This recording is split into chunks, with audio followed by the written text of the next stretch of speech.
Hello, magandang gabi po. Magandang umaga. Komentaryohan lang po natin 'tong tatlong congressman na nagsasalita ngayon regarding sa impeachment trial ni VP Sara, mga kaibigan.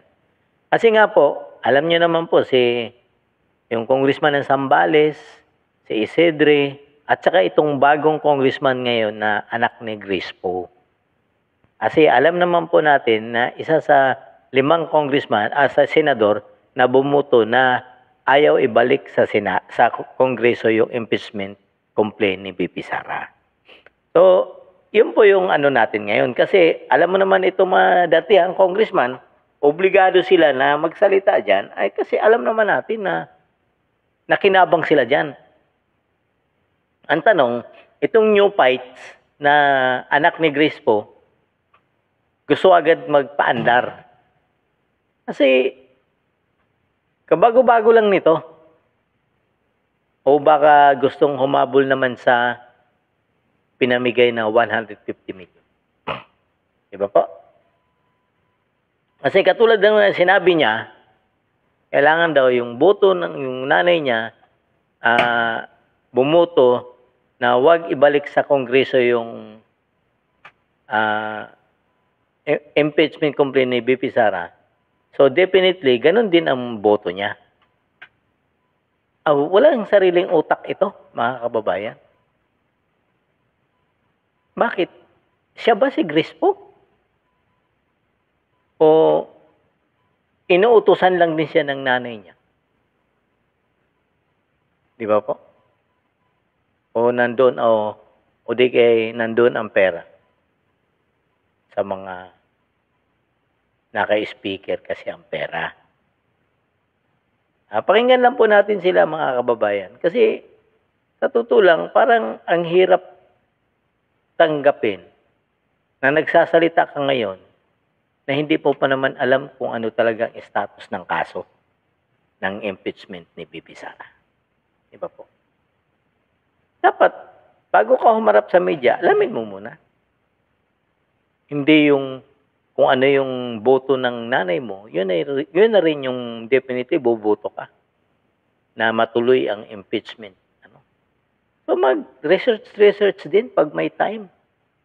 Kasi malay natin, alam naman natin na outgoing na yan. Di ba? Si mama mo noon, nang bumoto yan. Ngayon, yun ang mahirap, mga kababayan. Kasi alam naman natin, pag nandun ang pera, nandun yung tao. Parang ayuda lang din yan. Diba po? Tuloy lang po natin ito. Pakinggan mo natin itong tayo din. At sa amin, nakapag-harvest na kami.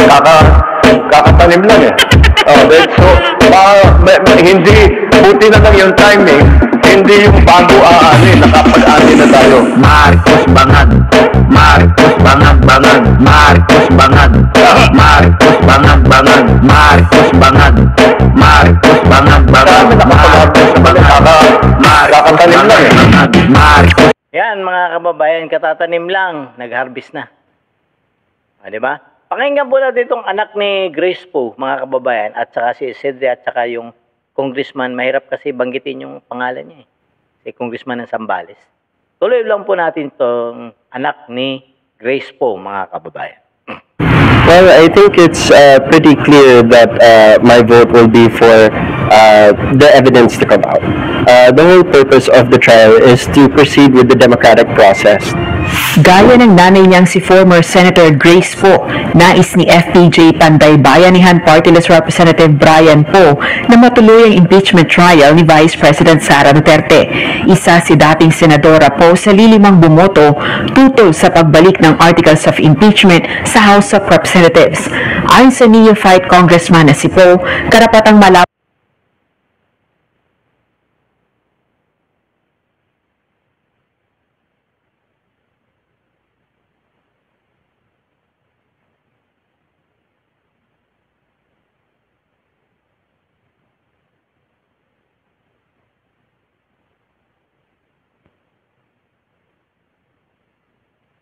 Nawalan signal. Naman ng publiko ang katotohanan sa likod ng mga alegasyon laban sa Vice Presidente. Nakapaloob sa Articles of Impeachment ang umano'y maling paggamit ng confidential funds at matitinding pagbabanta sa buhay laban sa Pangulo, First Lady at Speaker. I will follow the example set before me by my mother in the Senate.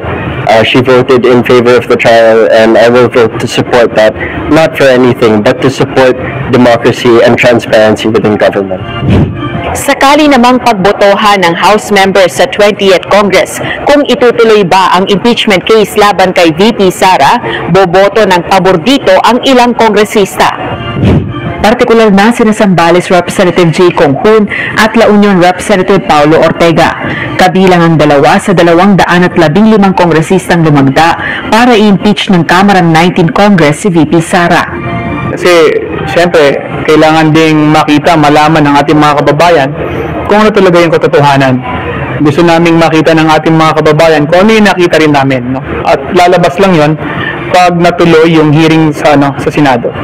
The mere fact na na-impeach dito at pumirma rin naman kami, yung paninindigan namin is for it to continue at matuloy ang trial. Ayon sa tagapagsalita ng Senate Impeachment Court na si Attorney Reggie Tonggol, para mag-reconvene ang korte, isa sa kailangan magawa ay ang compliance ng Kamara sa ikalawang order ng korte. Partikular na ang paglalabas ng sertipikasyong nagsasabing itutuloy ng mga miyembro ng House of Representatives ng 20th Congress ang impeachment laban sa Vice Presidente. Rosa Licoz, UNTV News and Rescue. Diyos ng aming sandigan, serbisyo publiko ang aming pinahahalagahan. Yan mga kababayan. Ay dapat po talagang ituloy yan. Kaya lang, alam naman natin, siyempre pagbubutuhan yan. Dapat, ang ginawa ng Kongreso noon, sumagot agad sila sa Senado. Kasi tandaan po natin na ang Senado as korte, hindi po sa Senate. Judge po yung mga yun. Sila yung piskal na dapat pinapaayos sa kanila yung complaint at pinapaliwanag sa kanila bakit sila tumalon sa pang-apat na complaint. Paano yung 1, 2, 3 na complaint? Kasi po, kaya po inahanap ng Senado yon ng mga judges ng impeachment court kasi nga po may 1-year ban. December 2024, nag-file ng una. December 2024, pangalawa. December pa rin yung pangatlo, 2024. And yet, ang inaprubahan nila yung 2025. Kini-question po ngayon ng impeachment court, ano ang nangyari sa 1, 2, 3? Nakarating ba kay Speaker ito? Naimbestigahan ba? Nadala ba ito sa Justice Committee ng Kamara? Yun po yung hiningin nila. Kailangan po nila aksyonan. Ang ginawa po ng Kongreso, hindi naman po nag-aksyon. Diba po? Ang ginawa, anong ginawa nila? Nagpamisa, nagdasal, at humarap sa media. Diba? Itong mga to, Fort Wade, ang pinangangalandakan noon. Bakit ngayon? Nung binalik sa kanila, hindi nila minadali. Tapos pinamisahan pa nila. Ano kaya? Sa tingin mo kaya makakatulong yung ginawa nila? Imbis na ayusin nila, tumakbo sila sa Korte Suprema, talagang sinasabi naman nila na mali yung ginawa ng Senado, di sana doon sila tumakbo sa Korte. Ang ginawa ni Chua, dinala sa ombudsman yung committee report ng Quadcom. Tapos ngayon, yung inaano siya ni Martires, pinaimbestigahan niya, bakit daw nauna pa yung ombudsman doon sa impeachment? Hindi sir, ikaw nagbigay ng report doon. Tingnan mo si Madam Aimee, nung committee niya, nagbigay ng report sa ombudsman, dinimanda sila Torre, Marbil, si Boying, si John Vic. Kasi nga, Yun talaga, asunto, pinaimbestigahan niya. Oh. Yun, mga kababayan, wag ho tayong palinlang ito sa mga congressman ito. Siyempre, itong dalawang congressman na si Isidri at saka si Wang Hong ba to? Jungkong, ano pa ba? Basta congressman siya ng Zambales, hindi ko lang mabanggit yung pangalan niya eh. Apelido niya. Sigurado pipirma po ito. Kasi alam naman natin na yung pumirma ng impeachment, nagkaroon ng 150 million bawat isa. Baka naman itong anak ni Grace po, naghihintay din. Kasi sinabi niya na, nabubuto siya na para malaman yung buong katotohanan. Ito, new fights ito. Diba po? Lantaran na kaagad ang sinasabi kasi nga, yung mother niya na si Senador Grace po, bumoto na wag ibalik sa Kongreso yung para malaman. Gusto nung, lahat naman tayo gusto nating malaman yung buong katotohanan. Diba po? Lahat tayo, walang iba. Ang tanong, ang complaint nila doon, tungkol lang sa confidential fund at saka yung pagbabanta ni BP Sara. Yung pagbabanta ni BP Sara, kung naintindihan niyo po, ang sinabi niya roon, wala akong assassin. Ang sinabi niya, pag namatay ako, ibig sabihin mga kababayan, pag patay na ako, patayin mo sila. Para bang may kausap na ako. Pag may nangyari sa kanya, mangyayari yun. Yung ba, threat? Hindi threat yun. Kasi hanggat buhay siya, walang mangyayari sa kanila. Tama? Ganun lang kasimple yun. Paano naging threat yun? Kaya niya sinabi niya yun kasi alam niya may threat sa kanya. Kaya parang nag-last will and testament na siya, nagpaalam, nagpa-ano na siya. O pag may nangyari sa akin, patayin mo itong mga to. Di ba po? Parang naghabili na si BP Sara. Kasi alam niya, may death threat siya. And yet, sinabi niya sa pulis, ang sinabi ng pulis, hindi daw alam na may death threat. Anong klaseng intelligence mayroon tayo? Tapos ito namang anak ni Grace po, new fights pa lang ito, ano tong decision ito? Pang 150 million din o pang sunod-sunod sa nanay niya? Yung po, mga kababayan, napakahirap anuhin.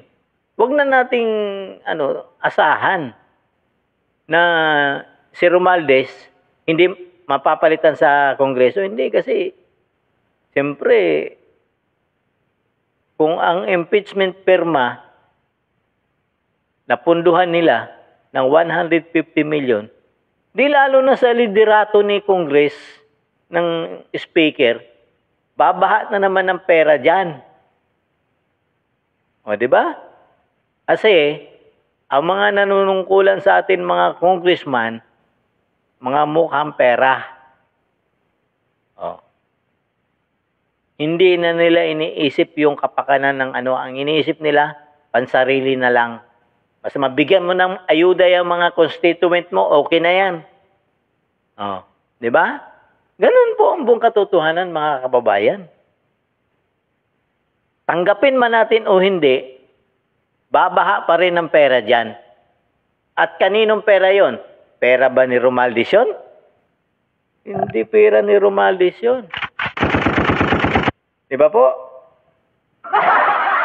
Pera ng mga nagpapawis, nagpapakahirap araw-araw sa kanilang mga trabaho. Di ba, mga kababayan? Ganun kalupit ang ating Kongreso. Mga kababayan. Sana, at sigurado ako, babaha ng pera dyan. Niwala ka sa akin.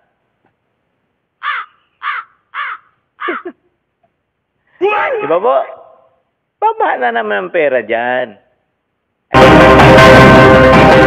Mga kababayan, ako po ulit si Deo Durano. Magandang gabi po, magandang umaga, magandang tanghali po sa inyong lahat. Dapat ituloy po yung impeachment na yan. God save the Philippines. Don't forget to like, share, subscribe to my channel, Deodorano TV 2.0. Magandang gabi po, mga kababayan.